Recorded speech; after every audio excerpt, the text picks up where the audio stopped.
Hola, hola ¿Cómo, Rodrigo. cómo estás? ¿Todo bien por acá? ¿Cómo te ha ido a ti?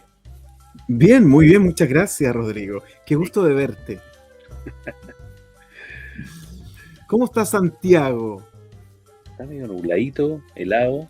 Mm. Hoy día está muy rico Santiago. ¿Ah? Uy, está sopa y pillesco, ¿no? Sopa y pillesco, claro, sopa y Pero pillesco. sopa y pilla del sur o sopa y pilla del norte.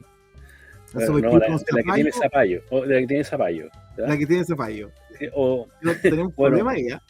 sí, que tiene zapallo, sí. ¿Cuál es Ah, la sopa y pilla original? sí, la sopa y pilla de verdad, como diría. Oye, pero las sopaipillas sureñas son muy ricas igual. ¿Ah? Esa masita que Sí, hacen y al aceite. no, rico, viejo. Y ponele un quesito entre medio, pa, y otra sopa y pilla arriba. Bueno, por eso estoy como estoy. ¿Ah? Por eso me pusieron a dieta. Sí. Bueno, Yo oye solamente Rodrigo, estaba hablando de la sopaipilla, güey. sí, tú sabes que necesito decirlo para sentirme mejor. Eh, Sí. Oye, ¿cómo va? ¿Cómo va la vida? ¿Todo bien? Mira, bien, bien, Santiago, como te digo, bien, todo tranquilo por acá, todo Qué tranquilo. Así bueno. que con ganas ahí de que conversemos nuestros temas y Sí, podamos po, pasar un momento agradable. En realidad, pasamos del teléfono a la a la, pantalla. a la pantalla. ¿Ya? Claro. Y después de internet al cine. ¿Ah? Sí, sí, sí, sí, Sí, sí, po, hacia sí. allá vamos. Ahora dicen que las cámaras aumentan de aquí, aumentan de tamaño, ¿eh? Como que se ven más Sí, gordos, así que sí, sí, estamos un sí, sí, poquito sí. complicados ahí con las pantallas. Tendría que ser en Sí. la pantalla grande. Sí, tendría que ser la pantalla grande. Sí, sí, sí.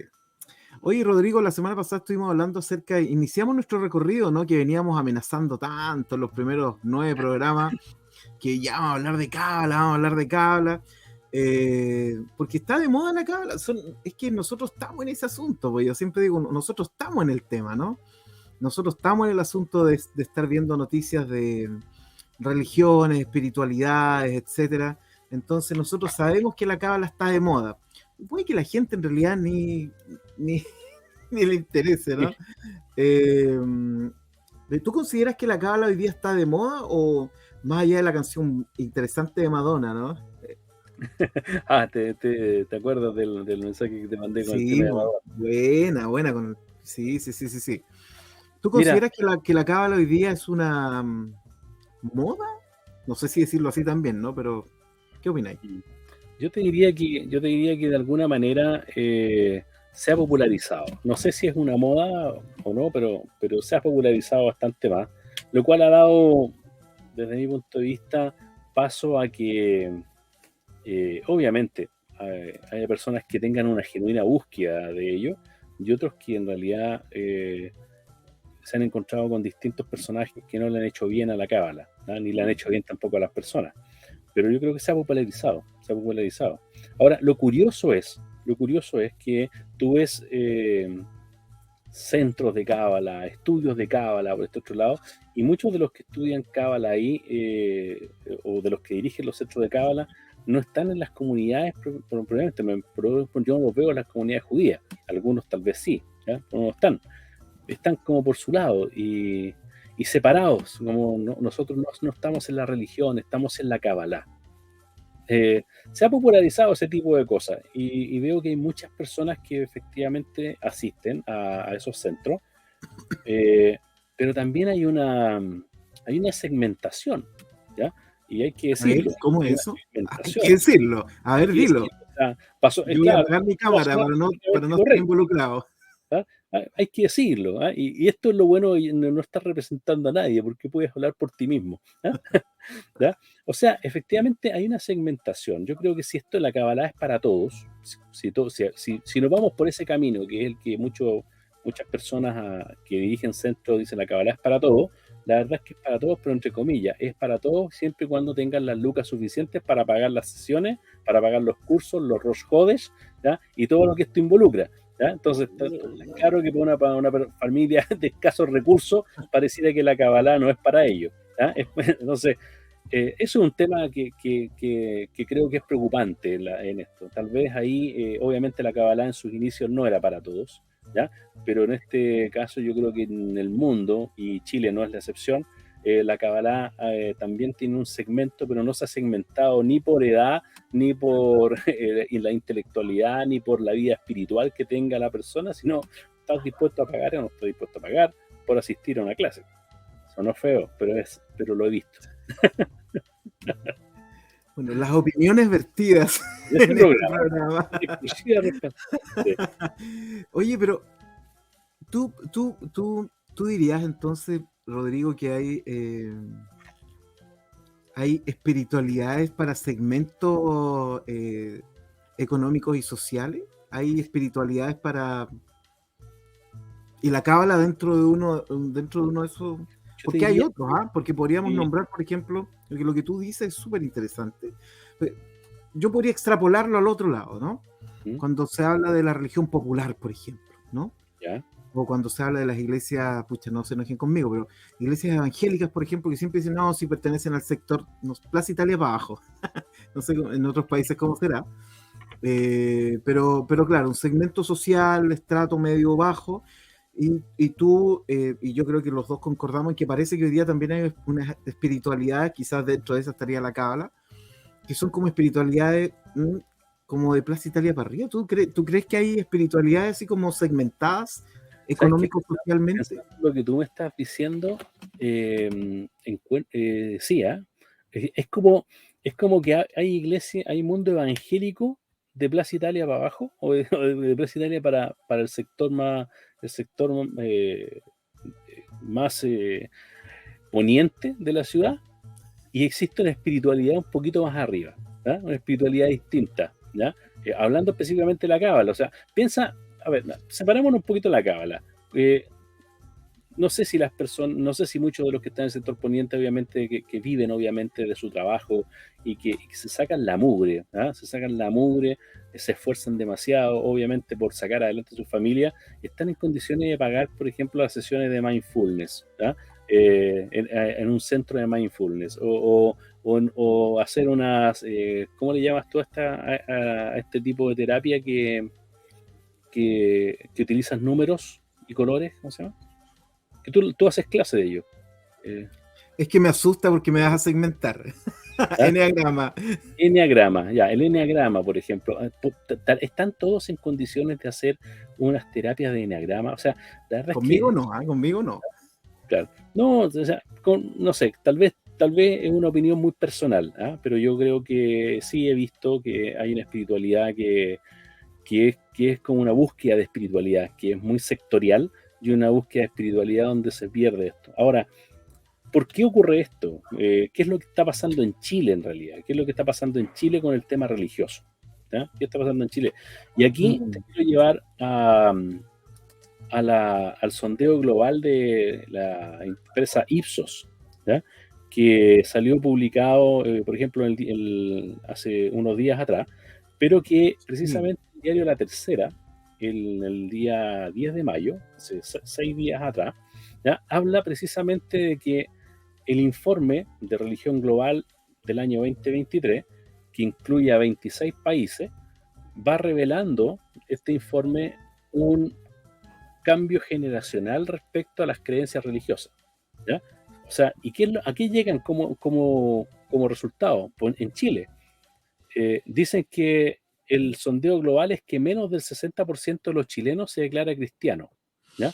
El índice más bajo, dicen ellos, en Latinoamérica, ¿ya? Ahora, hay distintas cosas. Ellos dicen acá que un 51% de los, llaman ellos baby boomers, ¿ya? Dice que que profesan la religión católica, ¿ya? Y que disminuye un 36% entre los millennials y un 31% entre los centennials. O sea, hay una cantidad de porcentajes que hay que echar un vistazo al artículo. Sí. Pero dicen que hay un 29% que no se identifica con ninguna religión. O sea, hay una baja, precisamente el informe Ipsos lo bajé para leerlo, en el tema religioso, en el interés por el asunto religioso, y la gente empieza a buscar espiritualidades, ¿ya? Estas distintas espiritualidades. La cábala no escapa a esto, ¿ya? Y es algo que en realidad es fascinante. Cuando la gente escuche cábala es que, oh, qué rico, cábala, yo siempre he querido saber de esto, el tarot, ¿ah? Los hilos rojos y cosas como eso. Yo creo que tú le apuntaste una cosa que no es menor, ¿eh? O sea, hay un momento de la vida en que una espiritualidad, lo voy a decir de otra forma, cuando ya no tienes preocupaciones por tu salario, cuando ya no tienes preocupaciones, digamos, de lo que vas a comer, de tu salud y un montón de cosas, y tienes un poco más estás un poco más holgado de tiempo y de plata, ¿buscas una espiritualidad distinta? ¿Es una pregunta o una afirmación? Chuta, son las dos. Es como una reflexión, es como retórica y pregunta. Sí, solo como una pregunta retórica. Claro, solo como una pregunta. Claro, solo como una pregunta retórica, ¿no?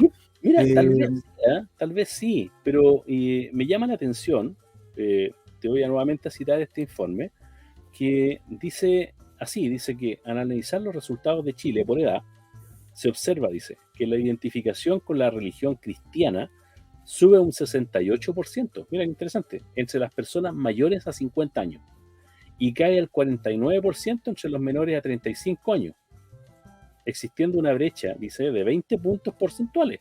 Ahora, obviamente, dice que hay la tendencia se invierte cuando se aprecian resultados de los que se declaran sin religión, donde hay un porcentaje mayor, justamente dice, por sobre los que están en 50 años. O sea hay una mezcla media extraña ahí en el que hay que analizar, pero a lo que voy es que a medida que obviamente vamos avanzando en la edad, pareciera que el interés de las nuevas generaciones por estos temas no es tal, ¿ya? Sí, no es el mismo que tenían nuestros padres, no es el mismo que teníamos nosotros, ¿ya? Y tal vez no es el mismo que van a tener los hijos y nietos nuestros. Entonces,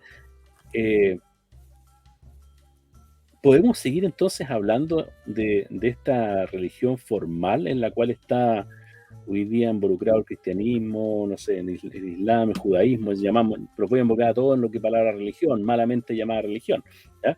Pero podemos seguir así en realidad, y esto va a dar pie a que aparezcan espiritualidades y búsquedas y caminos y cosas como tales que la religión no fue capaz de entregar. La decepción religiosa hoy día es muy alta, claro. Hay una decepción muy grande por el tema religioso, pero abre puertas, obviamente, a que aparezcan otras búsquedas, ¿ya? Otras búsquedas, sí. Y la cábala es una de ellas. Pero sigo insistiendo en que obviamente la espiritualidad no es algo que, no estoy diciendo que sea gratis, no, eso no estoy diciendo que sea gratis, ¿ya? Porque la gente tiene que aprender un concepto de la sedacá, o sea, tiene que aprender el concepto del dar, de la caridad, tiene que aprender el concepto de entregar, ¿ya? Eso es así, pero hay sectores específicamente donde pareciera que es más interesante el otro lado, el otro mundo, ¿ya? Y sí. Desde ahí te tengo espiritualidad y te doy lo que tú quieres, ¿ya? Sí. Bueno, sí, ¿no? La encuesta es súper interesante porque posiciona las edades también, las búsquedas o las negaciones de esas búsquedas, esas rebeliones contra el... Y claro, es natural que entre la adolescencia y la juventud la gente se rebele contra su autoridad, digamos. Sí. Pero después de cierta edad también existe esta otra búsqueda, ¿no? Y como somos un país occidental, pasa lo mismo que está pasando seguramente en otros países, ¿no? Sobre todo en Europa, ¿no? Donde la religión formal ya prácticamente no... O sea, imagínate que en Suecia, no sé, como el 90% son luteranos, pero los que van a la iglesia es como el 1%. O sea, es porque, claro, y en Alemania pasa lo mismo, que la gente nace y se inscriben, ¿no? Y de hecho pagan impuestos por la religión. Sí. Entonces sí, me parece que es bien interesante. O sea, yo creo que para nadie es extraño que hoy día la gente hay un movimiento hacia la espiritualidad. Yo creo que hay un movimiento hacia dejar las religiones estructuradas y pasar a la espiritualidad, pero claro, esto es bien contradictorio, Rodrigo, porque también la otra vez hablamos en uno de los programas que por otro lado, las religiones que más iban, entre comillas, estructuralmente creciendo, eran las más conservadoras. O sea, por un lado parece que la gente quiere esta cosa muy, muy etérea, ¿no? De la religión, de la meditación, de la cábala, ¿no? Porque la cábala también no solo hace, estaba pensando en esto, no solo hace una segmentación que tú indicas que tiene que ver con el plano económico-social, sino que también la cábala hace una segmentación intelectual, ¿no? Porque hay cierto tipo de cábala que parece que es como para intelectuales. De hecho, uno de los tipos de cábala es como la cábala académica, ¿no? Y hay otra cábala que es como que puede estar igual en un segmento alto, ¿no? Pero que también es muy popular, lo que dices tú, el hilito rojo y una cosa más como mágica, ¿no? De la cábala, que de alguna manera es como transversal en ese sentido. Porque en teología ha pasado un poquito lo mismo, en la teología cristiana también se ha segmentado muy poco, ¿sí? No tanto en el protestantismo, pero se ha segmentado un poco esta teología como más académica, ¿no? Que también hay una segmentación intelectual. O sea, podríamos decir que hay evidentemente espiritualidades que encuentran un nicho en lo intelectual, por un lado, ¿cierto? Una segmentación intelectual y en otro lado una segmentación socioeconómica. Entonces, bueno, desde ahí es bien difícil saber cómo se mueve esto, porque yo lo que percibo es que por un lado parece que la gente se mueve en este mundo, ¿no? A mí me llegan, como son los temas que me gustan, me llegan cientos de notificaciones por todas las redes sociales, pues, que ahora, no sé, que la sonoterapia y la espiritualidad y la glándula pineal, y de todo, llega todo a mi Facebook. Y ahora el otro día llegó una cuestión que se llama método de sanidad, no me acuerdo, que aparecen unos extraterrestres, ¿no? Método de sanidad de la quinta dimensión, no sé cuánto. Entonces claro, entonces la percepción que uno tiene es como... Y esas mismas disciplinas o movimientos, de repente le ponen cábala de esto, cábala de esto, y ya empezó con la cábala de los planetas, la cábala la cábala de los sonidos del agua, no sé. Sí, claro. Ahora, obviamente la palabra cábala, como conversamos y que viene de recibir, obviamente cae en todas partes, ¿no? O sea, sí, claro, sí. Entonces, pero, por un lado yo siento que está esta cosa como etérea, esa es la palabra que voy a ocupar, como etérea, ¿no? Como la búsqueda de espiritualidad, y está bien, no es una crítica, ¿no? Pero por otro lado parece que está esta búsqueda de la estructura, ¿no? De lo estructural, del rito, ¿no? O sea, por un lado, destruimos los altares, ¿no? Y por otro lado, hacemos altares, ¿no? Como que parece que el ser humano como que se va moviendo en estos dos polos. Sí, yo creo que una de las cosas que tal vez, obviamente, y no sé si debería ser así, una de las cosas que tal vez da para que existan todos estos movimientos y cada uno de ellos le ponga cábala de esto otro, etcétera, es precisamente a lo mejor la falta de estructura, ¿ya? La falta de una estructura, ¿ya? Claro. Y no sé si a esto le podemos dar una estructura, ¿no? La verdad es que eso no sé si le podemos dar una estructura. ¿Existe alguna universidad de cábala, Rodrigo? ¿Tú sabes eso? ¿Algo parecido? No tengo esa información. Sé que existen centros de cábala, ¿ya? Claro. Pero que caminan en base que funcionan en realidad en base a un estudio anual que se va repitiendo obviamente con distintas miradas. Ejemplo, sé que hay unos centros de Kabbalah que van siguiendo todas las semanas la porción semanal de la Torá, y van haciendo comentarios místicos basados en algunos extractos del Zohar, y van siguiendo semana a semana porque le llaman la energía de la semana. O sea, hoy tenemos la energía de Bereshit, tenemos la energía de Behar Bejukotai, etc. Y se toman de la parashá, de la porción, y van tomando algunos aspectos puntuales de alguna reflexión del libro del Zohar, y hacen una sesión semanal en base a eso. Entonces, sí hay una pequeña estructura que está basada en la lectura semanal de la Torá que tiene el mundo judío, que tiene el pueblo judío, ¿ya? Lo que hacen es también celebrar los Rosh Hodesh, o sea, los inicios de cada mes, ¿ya? Y hay una sesión donde se celebra ese Rosh Hodesh ¿ya? Donde se hace ahí una ceremonia puntual para recibir el mes y recibir la energía del mes, y ahí toman enseñanzas también de la Kabbalah, donde de acuerdo a textos, extractos del Sefer Yetzirah, ¿ya? Y de algunos cabalistas van diciendo, tenemos entonces en el mes de Heshvan, por ejemplo, la letra tanto es la que genera el mes y la letra tanto es la que genera la influencia planetaria o zodiacal de ese mes, ¿cachai? Y van generando las letras del mes. Medita entonces en este mes durante estas letras, y hay mucho de la cábala extática, medita en estas letras, ¿ya? Para que puedas recibir la energía del mes, ¿ya? Ahora, curiosamente también estos centros de cábala tienen las festividades judías, o sea, también ellos celebran Purim, también celebran Pesach, Rosh Hashanah, Yom Kippur, etcétera, pero desde un punto de vista distinto. O sea, más aún, hay hasta Maxor, ¿ya? Estos libros de rezo, estos Maxorim, los libros de rezo que utilizamos para estas festividades, para Rosh Hashanah y Kippur, que son cabalísticos, ¿ya? Y estos centros de cábala han desarrollado estos Maxorim basados en los Maxor comunes y silvestres, pero le han agregado algunos comentarios cabalísticos. Sin ir más lejos, creo que tengo por ahí algunos de ellos que andan dando vuelta. Así que ahí sí le veo, siguiendo la línea de le veo esa estructura, ¿cachai? Que es la estructura de festividades, del calendario judío. ¿Ya? Perfecto. Yo me estaba acordando, Rodrigo, yo creo que tú también te vas a acordar, que Mario Sabán, porque es imposible no hablar de Mario Sabán en este punto, ¿no? Que Mario Sabán ha sido como el... Habla bien de él, ¿eh? Oye, habla bien de él. Sí, vamos a hablar bien de él porque después de repente lo podemos invitar, no sabes. Habla bien de él. Sí, ¿te acuerdas que Mario Sabán, no sé si yo creo que todavía funciona, hizo una escuela para maestros, algo así se llamaba, no me acuerdo. Sí, nosotros vimos la malla y era muy interesante, tenía una muy buena malla de estudio en su escuela para que eran como 1 año o 2 años, no me acuerdo. 2 años.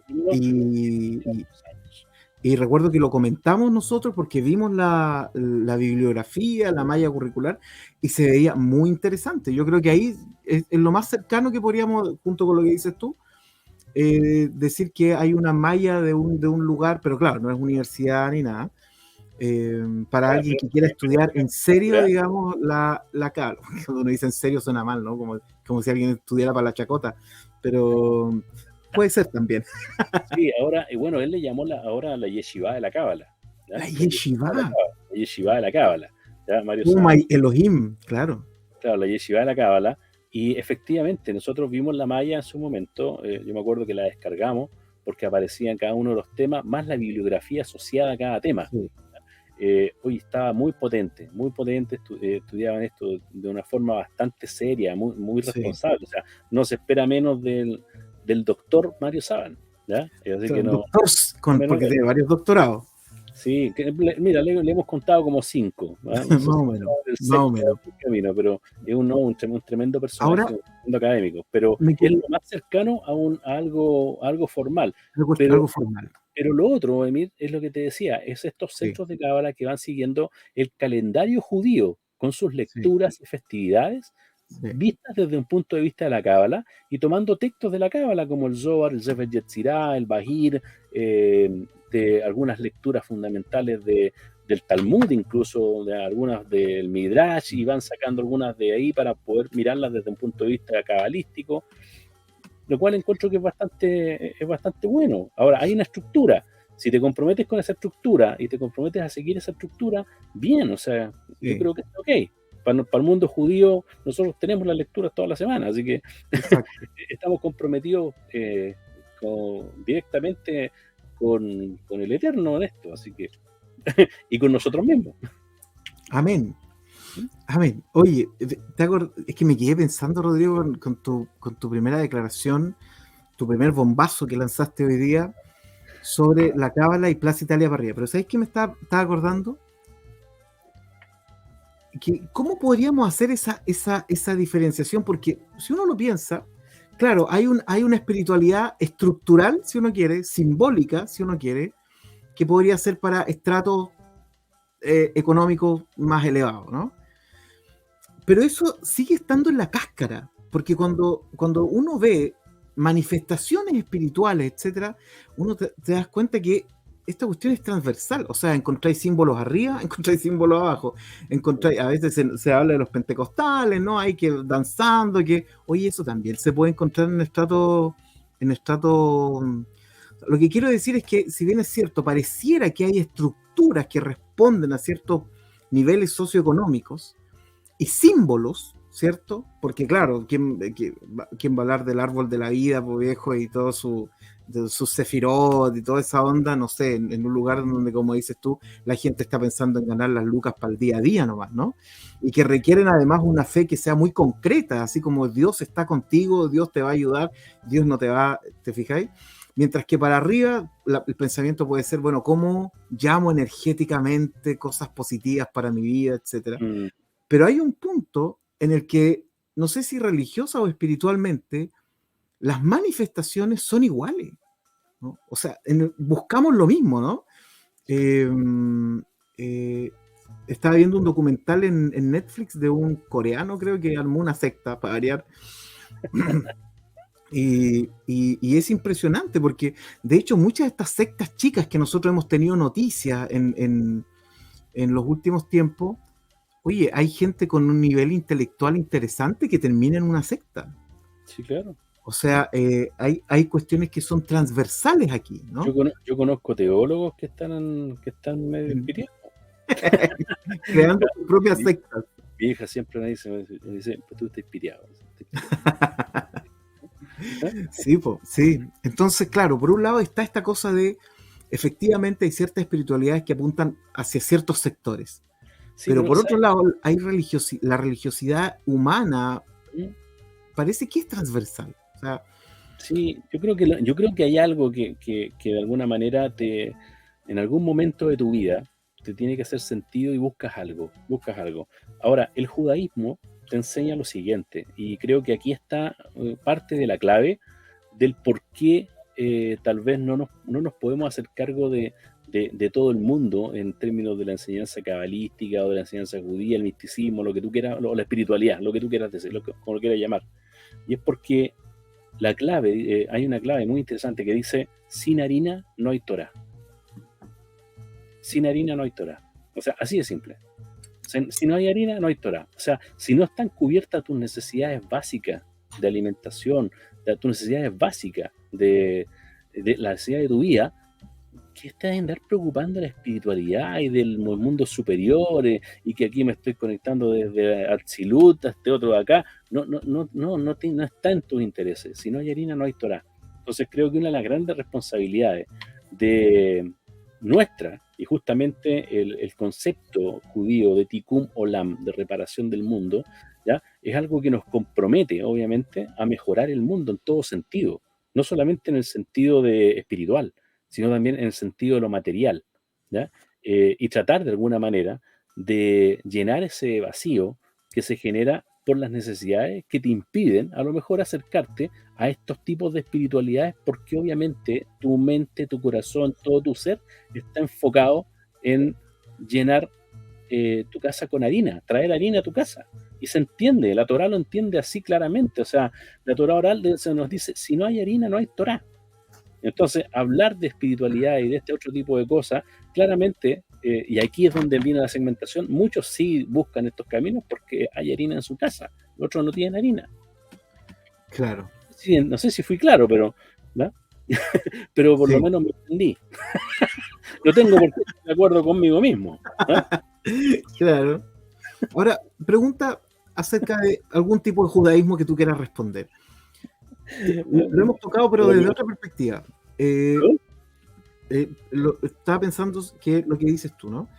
En el judaísmo, porque esto lo hemos hablado de manera muy general, pero ahora te pregunto, ¿en el judaísmo hay una obligación ética para la espiritualidad respecto de los demás? ¿Tú dirías que eso es así o depende del judaísmo? Sí, o sea, la espiritualidad nunca está separada de la ética.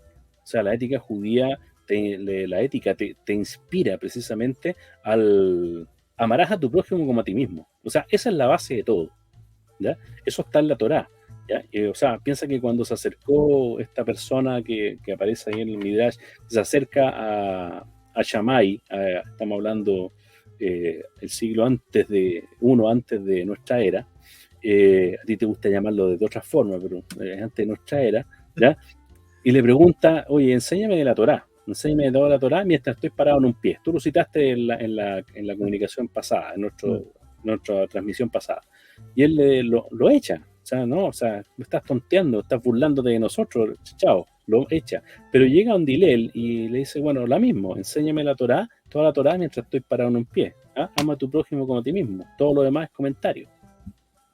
Sí. Entonces, si no nos preocupamos del otro, no estamos preocupados de traer a Ina a sus casas primero, no les metamos espiritualidades, porque no van a entender, no va a llegar, no es que no van a entender, no van a llegar, no llega. ¿Ya? Ahora, esto parte de la convicción, Rodrigo, de que, o sea, de que el Dios en el que creemos es un Dios moral, entonces. Porque si hay una religión que cree que hay una fuerza, por ejemplo. ¿Cuál Dios? Una fuerza impersonal, ¿no? Claro. Entonces no tiene una obligación moral. ¿O sí? ¿O tú crees que la espiritualidad siempre va a decantar en eso? Es que yo creo que sí, que hay que harina y pan, que amarás a tu prójimo como a ti mismo, como también lo dijo Jesús. Entonces, pero eso parte de la base porque creemos que Dios es bueno, ¿no? Es que la verdad es que yo creo que o sea, déjame dejar de lado un poquito a Dios, ¿ya? Y yo creo que Dios, de alguna manera, si es que el Dios como lo conceptualizamos y creemos nosotros, ¿ya? Yo creo que no es Él el que tiene que darle a la humanidad esto. No. Él le dio la responsabilidad a nosotros. Sí, nos entregó la responsabilidad a nosotros. Entonces, ¿Dios está preocupado de los seres humanos? No, en realidad, Dios entregó a nosotros la responsabilidad de mejorar el mundo, ¿ya? O sea, Dios no va a intervenir acá. O sea, la pregunta es ¿dónde estaba Dios en distintos lugares cuando ocurren distintos desastres? La pregunta clásica que se realiza cuando hay un desastre, ¿dónde estaba Dios cuando...? No, la verdad es que Dios estaba donde tiene que estar. Tal vez ni siquiera sabemos dónde está, ¿ya? Ni siquiera, mira, tantos años de teología y ni siquiera sabemos de qué es Él o quién es Él y dónde está, ni siquiera, no sabemos. Tal vez están todas las personas, ¿ya? Tal vez no están todas las personas, no sé, tal vez están todos, o tal vez no. Podemos especular mucho al respecto de ello, pero lo que sí estamos claros es que la responsabilidad se la entregó al hombre. Y cuando digo hombre estoy hablando de mujer también. Al hombre y a la mujer le entregó la responsabilidad de mejorar el mundo. Y mejorar el mundo significa, oye, también preocúpate de que las necesidades de las personas estén cubiertas, o de ayudar a que esas personas no darle solamente el pescado, sino enséñale a pescar también, ¿ya? Y una vez que las personas aprendan a pescar, una vez que las personas estén con su guatita llena, estén sus necesidades cubiertas, yo creo que la espiritualidad va a venir claramente en otra etapa.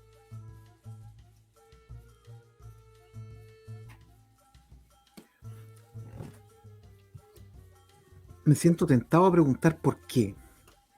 ¿Por qué tiene que ser así? ¿Por qué no tiene que ser así? ¿Lo tienes? ¿Ah? ¿Por qué no tiene que ser así? Claro, ¿por qué no puede haber una espiritualidad que no contemple lo ético? ¿Por qué estoy obligado a lo ético? ¿Por qué? ¿Por qué no podría estar, te revuelvo la pregunta, ¿por qué no deberíamos estar ligados a lo ético? Porque lo ético es un mandato que viene de alguien. Alguien tiene que jerarquizar ese mandato. Alguien lo dijo, ¿cierto? Está escrito en la Torá, alguien lo escribió en la Torá, alguien interpretó eso como un mandato y dijo, ya, esto es un mandato. Ahí estaría el mandato. ¿Pero por qué? ¿Por qué la espiritualidad tiene que estar ligada a una ética? ¿Por qué simplemente no veo mi espiritualidad solo, cuatro paredes, y disfruto de mi incienso, de mis imágenes, etcétera? Incienso ¿cómo se llama esto? Esta una plantita que hay, que dicen que es para las malas influencias, ¿cómo se llama? Ruda. La ruda. Claro. O sea, la respuesta cristiana, y me imagino que la respuesta judía es lo mismo, ¿no? Dios es bueno, ¿no? Y Dios quiere misericordia. Me acordé de los Greenleaf. ¿Eh? Todo el tiempo. Me acordé de la serie Los Greenleaf. Qué buena la serie. Entonces, es una pregunta odiosa, ¿no? Porque de hecho, de alguna manera, si uno lo piensa, Rodrigo, gran parte de estas espiritualidades no están muy en conexión con el Tikkun Olam, ¿no? Sino que, al contrario, se acusa a Occidente justamente de vivir espiritualidades súper individualistas. Entonces, claro, si yo pienso, por ejemplo, en el mundo católico, claro, ahí hay una tendencia abiertamente clara de que Jesús está en el rostro del que sufre. Desde el Padre Hurtado, de todos lados, ¿no? Jesús está en el rostro y ahí está, ¿no? Y se les ha inculcado a los hermanos católicos que ahí está. En el caso de los protestantes no están así. En el caso de los protestantes la teología es muy individualista, es muy de tú con tu libro, ¿cierto? Cuando se pierde la tradición oral, se pierde el cuento tribal, ¿no? Y cada uno agarra su libro, cada uno agarra su mono y cada uno interpreta. Lutero traduce la Biblia al alemán y fue el gran símbolo de la intelectualidad, ¿no? Del renacimiento, pero al mismo tiempo de la individualización de la teología. Ahora yo leo mi libro solo. Entonces, la teología protestante tiene un poco de esta cosa y sobre todo por la pelea de los primeros teólogos contra los católicos. Entonces, los católicos se salvaban por las obras, de los protestantes se salvaban por la fe, ¿no? Una cosa muy del yo me salvo solo y sálvese quien pueda, literalmente. Entonces, vuelvo a preguntarme incluso, ¿por qué? ¿Por qué la espiritualidad tendría que ser una espiritualidad ética? Si en la práctica nuestras espiritualidades son bastante, por un lado, burguesas y por otro lado, individualistas. Buena pregunta, buena pregunta. Te voy a hablar desde mi experiencia en el judaísmo. Yo veo que la espiritualidad depende del otro y depende de que exista el otro, ¿ya? No de la individualidad. Desde el punto de vista, por ejemplo, que tengo ciertos rezos que están normados en la halajá, que no los puedo realizar si no estoy en un minyan. Eso. Necesito del minyan, ¿ya? O sea, hay ciertos rezos que no puedo hacerlo. Y hay uno en particular que es tan profundo, que es el Kadish, por ejemplo, el Kadish de duelo, ¿ya? El Kadish de duelo, que es, para hacer el Kadish de duelo yo necesito el minyan, ¿ya? Y te lo digo por experiencia, una experiencia muy personal, cuando falleció mi padre, ¿ya? Me levantaba para rezar el Kadish de duelo y es tan reconfortante y es como un bálsamo cuando tú estás rezando y escuchas a los que están ahí contigo, amén, ¿ya? O cuando ellos dicen, y te responden, y ellos están contigo diciendo, ok, amén, amén, y están ahí, y tú estás haciendo un Kadish, estás rezando el rezo del Kadish de duelo. No lo puedes hacer si no hay 10 judíos. Mira, eso es una cosa tremenda. Entonces, claramente ahí me separo de esa espiritualidad individualista, porque necesito del otro, ¿ya? Exacto. Necesito del otro, ¿ya? Y eso, por ejemplo, yo no lo veo. Si tú lo percibes en algún lugar, dámelo. Pero eso no lo veo yo, por ejemplo, en el cristianismo. Que exista ese tipo de necesidad del otro. Ahora, sí, Jesús dijo, por ejemplo, donde hay 2 o más reunidos en mi nombre, yo voy a estar ahí, ¿ya? Y veo que hay muchas células cristianas que se generan chiquititas y que hacen su servicio y cosas como ella, pero efectivamente, si lo vamos al punto de vista de la teología es muy individualista, ¿sí? Pero en lo espiritual también veo tal vez que en esas células pequeñas o en estos grupos a lo mejor existe algo parecido a este minyan, pero acá el minyan es estricto, tiene que haber 10 judíos, o sea, tiene que haber 10. Ahora no vamos a hablar del significado del 10 porque ahí nos vamos a extender en 10 programas, ¿ya? Pero tienen que haber 10 judíos, ¿ya? Y ellos son los que me van a dar a mí esa particularidad de poder abrir el libro y decir ciertos rezos, conectarme con lo espiritual con ellos, porque hay 10 personas, habemos una multitud, habemos 10. Sí, fíjate que la pregunta que lanzas tú es súper desafiante, ¿eh? Porque estoy pensando así como bien rápido, no sé si me va a resultar, pero no tenemos algo como el minyan, por ejemplo, como para hacer el rezo o la oración. Hay elementos comunitarios. Bueno, de hecho el principal símbolo comunitario sería la Trinidad, en el caso del cristianismo, ¿no? En donde hay una interacción, ¿cierto?, de estas 3 personajes, como decían los griegos. Entonces, hay algo así, pero me parece súper interesante lo que tú dices, Rodrigo, porque que hay una espiritualidad que tengas que vivir con otro. Yo creo que ahí uno se da cuenta en el caso del protestantismo, porque claro, tenemos los cultos, tenemos donde vamos todos juntos, pero como nuestra iglesia está basada en teología, el que no está acorde con la teología queda inmediatamente fuera. Ese es el asunto, ¿no?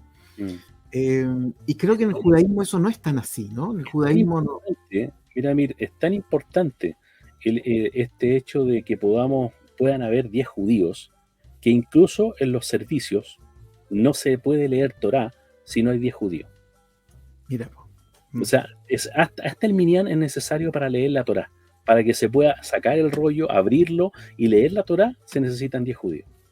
Bueno, o sea, eso no me pregunte el por qué, porque nos vamos a extender 1000 programas, ¿verdad? Sí. Porque es así. Pero a lo que voy es el tema de la necesidad de que tiene que existir este concepto de tribu, de pueblo, de multitud, de compañía, de fraternidad, de colaboración, ¿ya?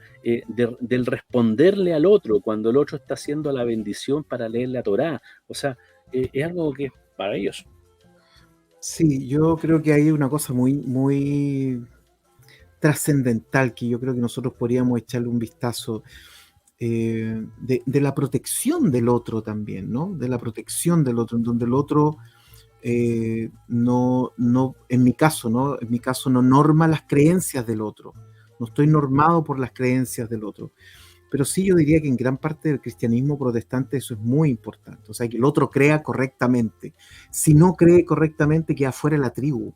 Y eso yo creo que es una cuestión fundamental y quizás la gran diferencia entre ustedes y nosotros, en que ustedes todavía son tribu, ¿no? Todavía son el pueblo del desierto que camina por el desierto. Todavía está esta idea de lo tribal, en donde tú confías también en el otro. En el caso de nosotros, cuando aparece la imprenta y cuando surge esta cosa de que cada uno lea la escritura y que cada uno la interprete y cada uno puede decirle al otro en su cara que se va al infierno porque no la interpreta bien. Entonces yo creo que ahí Qué duro eso, ¿eh? Qué duro eso. Qué duro eso, ¿eh? Que exista esa forma de expresarse y decir, si tú no haces esto, ¿ah? Sí, pecador, te vas a ir al infierno y vas a arder ahí por no sé. No. Oye, si eso. Oye, qué duro.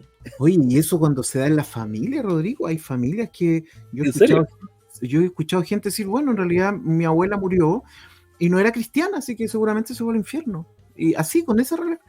Mira, yo una vez conversé con una persona que se le había muerto un familiar muy cercano, se había suicidado. Y esta persona va y me dice, sí, bueno, yo creo que él está en el infierno. Yo le dije, sí, me dijo, porque él no aceptó a Cristo como su Señor. Y yo le dije, pero era tú, no voy a decir quién, ¿no? Pero, ¿cómo dices eso? Sí, claro, porque la Biblia lo dice. Entonces somos hermanos. Literalismo enfermizo ya. Exacto, ¿no? Somos hermanos y todo lo que quieras, mientras no te salgas de la doctrina. Porque nosotros no somos tribu, ¿no? Nosotros somos individuos. Entonces, volviendo a lo que estábamos conversando en Minyan, es tan interesante el tema del Minyan, que en el Minyan podemos estar o no de acuerdo en temas, llamémoslo, teológicos. Podemos estar o no de acuerdo, ¿ya? Es probable que tú tengas a un judío que está ahí, que el tipo es cabalista, ¿ya? Estudiante de la Cabalá y muy místico, como tengas al lado a uno que es agnóstico, ¿ya? Y que está ahí, pero es parte de los 10. O sea, la validación del otro no es conforme a si estamos o no de acuerdo en una doctrina en particular. Claro. O sea, la validación del otro es porque tú eres un judío. Claro. Y estamos juntos acá. Y tú me ayudas a hacer minyan. ¿Ya? No, es una cosa interesante. Yo creo que hay mucho que aprender. Quizás porque, no sé, nuestro cristianismo es más, nuestra forma de ser cristiano hoy día es mucho más moderna, más intelectual, si se quiere, pero al mismo tiempo muy, muy individual. Yo siento el peso de eso, ¿no? De esta cosa de que cada uno mata a su piojo, como decimos acá en Chile, ¿no? De que cada uno, y de hecho la salvación la dice, ¿no? La salvación es personal, ¿no? Y yo les digo, no, la salvación es grupal, nos salvamos en patota, ¿no? Qué interesante lo que acabas de decir, ¿eh? La salvación en el mundo, claro, es personal, ¿ya? Claro. e intransferible. Exacto. Exacto, es decir, o sea, en ese sentido, el catolicismo, yo siempre lo he dicho, el catolicismo incluso es más piadoso que el protestantismo, porque el catolicismo cuando alguien se muere, por último se va al purgatorio. Cuidado con lo que... Y yo, y yo puedo, respecto a la transferencia que dices tú, si en el catolicismo alguien se muere y se va al purgatorio, yo de alguna forma puedo seguir haciendo algo para que el otro se salve más rápido. Y por último, el purgatorio es un paso para el cielo. En el protestantismo más conservador, si tú te moriste sin decir la frase correcta, sin hacer la profesión, te vas al infierno y nadie puede hacer nada por ti. O sea, te cocinaste solo. Oye, Emir, tengo una duda. Yo tengo una duda y tengo que hacértela. Cuidado con lo que vas a preguntar. Cuidado con lo que vas a... Oye, partimos, es interesante este tipo de conversaciones porque partimos hablando de algo y terminamos hablando de cualquier otra cosa, pero todo está relacionado, de alguna forma tiene un hilo conductor. Exacto. Para que nuestros amigos sepan que aquí nosotros no tenemos una pauta. Nosotros conversamos. Es como un culto pentecostal. Sabemos cómo empieza, pero no sabemos cómo termina. Oye, mira, justamente conversando sobre esas espiritualidades y manifestaciones ahora de lo espiritual, ¿ya? Te voy a preguntar sobre ello. ¿Qué pasa con estos avivamientos que de repente se generan, que los llaman así, avivamientos? Pero a mí me gustaría que explicaran un poquito qué significa eso, avivamiento, porque nosotros en Chile tenemos la palabra el avispado, pero es otra cosa, ¿ya? El avispamiento. El avispamiento, ¿ya? Pero ¿en qué consiste este tipo de avivamientos que de repente concita que muchos cristianos viajan a esos lugares para ir a recibir algo o participar de algo? Y me acuerdo específicamente que hace mucho tiempo atrás hablaban de la ciudad de Pensacola en los Estados Unidos, pero pareciera, si estoy equivocado tú me corriges por favor, pareciera que son como la efervescencia de una bebida con gas. O sea, cuando tú abres la bebida, echas el primer chorrito de bebida en el vaso y sí la espuma hacia arriba, pero después tú vas viendo y al final te quedó así un poco de Coca-Cola. ¿No? Sí, sí. ¿No? ¿En qué consiste esto y por qué se producen este tipo de cosas? ¿Qué los produce y por qué esta fascinación por estos lugares cuando ocurren estos eventos? ¿Y por qué se producen estos eventos? ¿Qué crees tú? Te mandé como 10 preguntas en una. Sí, no, pero bien, mira, el avivamiento, para quienes no saben, un avivamiento es cuando ocurre en un lugar determinado, por ejemplo en Valdivia. Si hubiera un avivamiento significa que viene de alguna manera la presencia del Espíritu Santo a este lugar y hay manifestaciones espirituales, ¿no? Y esto se empieza a correr la voz, la gente dice, oye, en Valdivia está pasando algo, esto es tremendo, hermano, esto es tremendo lo que está pasando allá, y vienen todos a Valdivia, se hacen cultos como lo último que pasó acá en, ya ni me acuerdo cómo se llama, en Estados Unidos, que estuvo que ahora ya nadie sabe, no se habló más de eso. De hecho, ni te acuerdas. Sí, ni me acuerdo del nombre. Entonces ocurre esto. Ahora, esto tiene un trasfondo, ¿no?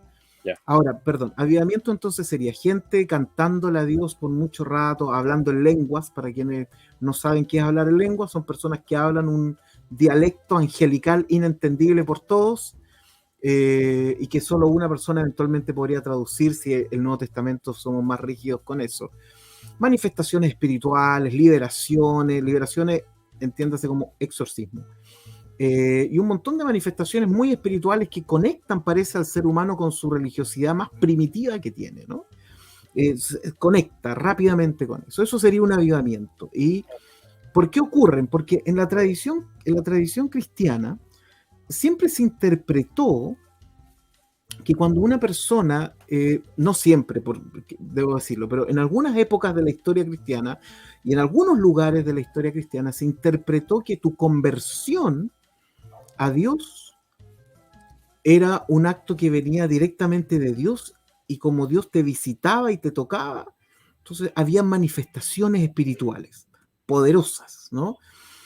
Incluso en la tradición católica están los éxtasis, ¿no? De Santa Teresa, por ejemplo, ¿no? Éxtasis que tenían donde veían el cielo, Ignacio, etcétera, donde tenían elevaciones espirituales poderosas, etcétera.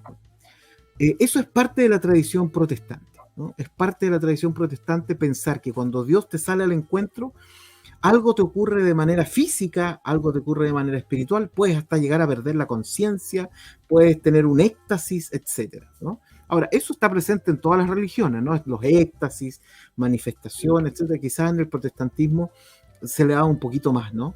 Sobre todo el protestantismo, por ejemplo, de África, ¿no? Donde en esos lugares, claro, hay mucha música, y también hay mucho abuso también, ¿no? Entonces, el cristiano protestante, sobre todo de raíz evangélica, para decirlo así, porque en las iglesias protestantes más históricas esto no pasa tanto, de hecho pasa poco, quizás nunca, ¿no? Pero la mayoría de los evangélicos del mundo, que no son pocos, deben ser 800 millones, nacen con la idea de que cuando te encuentras con Dios, hay una manifestación espiritual profunda. Puede ser externa, hablar en lenguas, sentirte con gozo del espíritu, risa santa, un montón de cosas que salen en la tele. O puede ser interna, en donde te sientes un pecador, sientes que ahora tienes una vida nueva, etc. Pero algo te pasa. Ese es el punto. El avivamiento es que algo le pasa a la persona. Un avivamiento no es una cuestión meramente intelectual, de hecho es absolutamente antiintelectual. Sino que es muy sensorial, ¿no? Muy sensorial.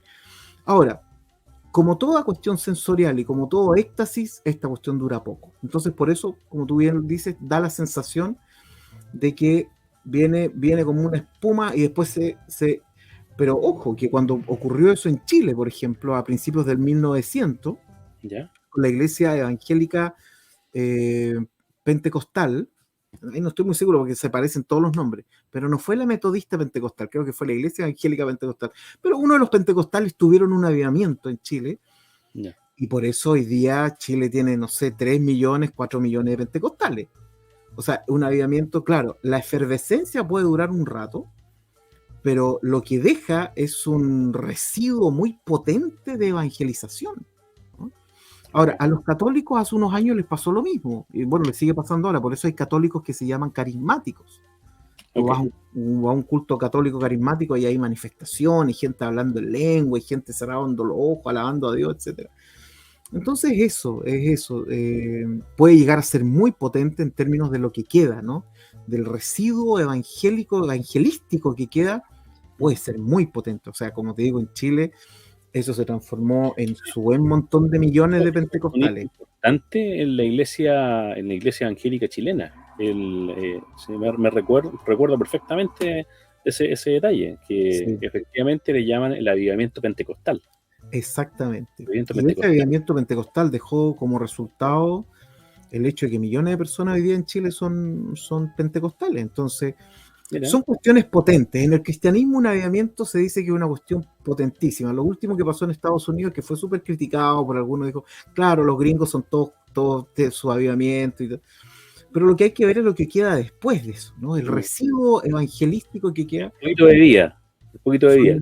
Un poquito de vida. Lo que queda el poquito de vida puede ser súper, súper potente. Ahora, estas manifestaciones están presentes, yo creo que en todas las religiones. En el judaísmo también están, Sí, también ha tenido. en el sufismo, ¿no? Y en otras tendencias religiosas también están los éxtasis, también están Sí, estas cosas espirituales profundas, ¿no? sí, De de hecho, hecho, podríamos haber hablado hoy día de la cábala extática con eso. podemos hablar en la próxima semana y podemos ahí tomar algunos textos del maestro Mairola, que es Por ejemplo. espectacular y muy claro en ello. ¿Ya? Ahora, ¿tú sientes que en el judaísmo eso se necesita? En el judaísmo que tú No, practicas. no, en el que yo practico no. ¿Ya? En No. el que yo practico no. Ya, no. Pero eso no inhibe Mm. que en lo personal, de repente yo necesite un espacio para mí con lo espiritual, ¿ya? Con lo espiritual, ¿ya? O sea, eso no lo inhibe en absoluto, ¿ya? Que yo lo necesite y que necesite un periodo de estar a solas, un hitbodedut, ¿ah? Un Exacto. rezo a solas y un estar directo conectado entre el cielo y la tierra, ¿ya? Eso no lo inhibe en absoluto, ¿ya? Mm, Pero eso ya es una decisión personal, es algo que yo lo exacto. necesito, ¿ya? no es que me lo exija de alguna forma la halajá o la liturgia judía y que me diga tienes que tener este tipo de manifestaciones porque si no, no vas a llegar al Olam Abba. No, no, no, Sí, no, sí. no, no. En ese sentido creo que ahí hay algo que es muy personal y creo que es sano, es saludable, porque de alguna forma me quita, me aleja, ¿ya? de esta, de estas, de estos elementos doctrinales que Sí. tanto daño le hacen a la espiritualidad propiamente tal. Uy, esa frase da para un programa entero, ¿ah? No sé si lo entendí bien, pero lo podría interpretar de esta forma, como título para un programa. ¿La intelectualidad nos daña espiritualmente? Oh, viejo. Podríamos tocarlo. Bueno, mira, ya tenemos tema como para 4 conversaciones más. ¿Ah? Sí, hoy la cábala nos ha dado paso para hablar de varias cositas interesantes. Sí, de hecho la cábala tiene mucho intelectual también, o sea, Sí, yo cuando leo a Moshe Idel, cuando leo a Rachel Elior, a, ¿cómo se llama este otro? Gershon Cholen, ¿ya? Con el libro que tú mostraste la semana pasada, Las grandes tendencias de la mística judía, y sigues leyendo a Joseph Dan, y etcétera, o sea, encuentras muchos intelectuales, pero que hablan de la cábala desde el punto de vista de esta trascendencia como movimiento, como historia, etcétera, de lo que es la Kabbalah y cómo ha ido de repente moldeando algunos sectores y algunos grupos en particular. Muy, muy bueno, sí. Y pero de ese punto de vista, o sea, claramente, y hay otros que, como Eduardo Madirola, que habla mucho y enseña mucho de la cábala extática, ¿ya? Y él practica esto, ¿ya? De meditar con las letras hebreas, ¿ah? eso. Muy, muy interesante. Claro, porque otra pregunta para otro programa sería, ¿qué encuentra la gente en la cábala que no puede encontrar en otro lugar? Tal vez respuestas que no te la da otra que no te la dan otro. Lo conversé ayer, justamente ayer con un amigo estábamos conversando este tema, ¿ya? Y él me decía que efectivamente la cábala te ofrece respuestas, ¿ya? Obviamente respuestas que no puedes desde lo empírico desarrollar y decir, ok, Claro. sí, es así, no, ¿ya? Pero te da una respuesta. El tema es por qué necesitamos esa respuesta. ¿Para O, qué necesitamos una respuesta? claro, o yo preguntaría, ¿cuál es la pregunta? Que solo la cábala puede responder y no otras tradiciones, por ejemplo. Si es que hay algunas preguntas, claro, exacto. Mm, Sí. Ahora, y el tema es ¿para qué necesitamos una respuesta? O sea, quién de mi integridad como ser necesita esa respuesta? claro. ¿La necesita mi ego? ¿La necesita mi ser espiritual? ¿La necesita mi ser intelectual? No sé, ¿quién la necesita? Claro. Creo que nos fuimos en la ola. Oh, hermano. Y eso que yo solo estaba tomando cafecito. Así que, Sí. ¿qué pasaría si un día en vivo? Oye, bueno, vamos a la recomendación de libros, Rodrigo. Parte tú, ¿te Sí. parece? Ok, bueno, como en algún momento dijimos que íbamos a hablar de símbolos, ¿ah? Quiero recomendar este texto, que es el Diccionario de los Símbolos, ¿ya? De Juan Eduardo Cirlot, ¿ya? Donde de alguna forma trata un concepto filosófico muy interesante, que es el concepto de la semiótica, ¿ya? El estudio de los signos, de los símbolos, y además él desarrolla acá, desde su punto de vista, alguna interpretación de símbolos. Muy interesante. El El diccionario autor, de el símbolos, autor. Juan Eduardo Cirlot. Cirlo. Juan Eduardo Cirlot, ¿ya? Y como hemos invitamos en algún momento a un amigo masón que estuvo con nosotros, que aparte tenemos que tenerlo para las cartas, ¿no? ¿Te acuerdas? Tenemos algo Sí, po. pendiente de él. Sí. El Tagot. Quiero recomendar exacto, quiero recomendar este otro libro que se llama Simbolismo Masónico. Simbolismo Masónico, Uh, ¿ya? Un libro espectacular, escrito por José Julio García Arranz. José Julio García Arranz. La verdad es que es una verdadera joya el librito, porque te habla del desarrollo simbólico de la masonería, ¿ya? Así que lo recomiendo, Simbolismo Masónico. ¿ya? Para todos nuestros amigos que son masones y que andan en busca de libros interesantes, recomiendo este de José Julio García Arranz, Simbolismo Masónico. Ya, voy con los míos. El primero que voy a recomendar es uno que me recomendaste tú, Rodrigo, hace tiempo, que es bellísimo, que se llama El Canto del Alma. Mira el título. Con el título uno ya dice, ya, lo compro. Ya te mató. Sí, El Canto del Alma. Introducción a la Cábala. Esta es la 4ª edición, así que le ha ido bastante bien este librito. Y estamos también aquí todavía en el ámbito de la introducción a la Cábala. De hecho, yo llevo varios años leyendo puras introducciones a la Cábala. Pero es una muy buena introducción a la Cábala. Y para los que quieren algo más cabezón, como yo, cabezón, disculpando lo presente, disculpando lo presente, está este libraco de Moshe Idel, judío. Bueno, dicen que es el discípulo rebelde, ¿no?, de Gershom Scholem, que es uno de los grandes estudiosos hoy día de la Cábala académica, si uno quiere. Este es un libraco muy potente, muy denso. Esto es un libro denso, que tiene casi 500, tiene más de 500 páginas, de editorial Ciruela, y se llama Cábala Nuevas Perspectivas. Es denso, potente, un análisis histórico de la Cábala, muy, muy bueno para quienes quieran, pero claro, para quienes quieran, ¿cierto, Rodrigo? Como lo hemos dicho, o casi lo decimos hoy día, para quienes quieran indagar en la Cábala más de corte académico, historicista, crítico, si se quiere. No es un libro de recetas, al contrario, es un libro muy denso, pero muy interesante también. Sí, okay. Bueno, y hasta aquí llegamos con la página número 11 de Librósfera. Estamos, tal como en la Cábala, haciéndole algunos rasguños nomás a la superficie de este asunto tan interesante. Hoy día con declaraciones fuertes. Hoy día partiste con una declaración fuerte, Rodrigo. Oh, sí, es que sabes que siempre me ha, lo voy a decir, como para finalizar, ¿no? Siempre me ha molestado eso. Siempre me ha molestado el tema de que solamente ciertos sectores pueden acceder a algunas cosas y otras no. Pero es un tema más social. No me tachen de socialista ni nada de eso. No. Mira, me brillaron los ojitos. No me tachen de socialista y nada de eso, porque no, en realidad es que no tiene que ver nada con política. No tiene que ver con el acceso a las oportunidades. Y aquí tenemos una tremenda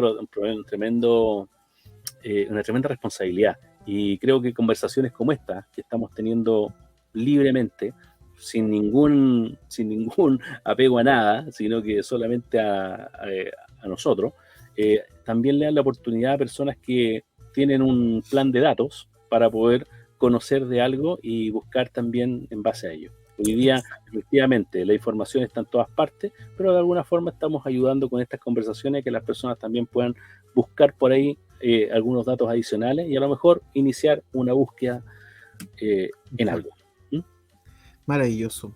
Muchas gracias, Rodrigo. Ha sido como siempre un placer conversar contigo. A todos. Cuídate, que estén muy bien. Cuídate. Tortillas dobles con queso. Oh, viejo, no puedo. Lo deseo con el alma, hermano. Con mi nefesh. Pero no puedo. Mira, yo creo que tienes que aumentar tu rezo para que algunos cuervos te lleven algunas sopaipillas con queso. Con quesito, hermano, y con pebre más encima. Bueno, nada que hacer. Ya, pues. Nos vemos la próxima semana, querido Rodrigo. Nos vemos, que estés bien. Chao. Chao, chao.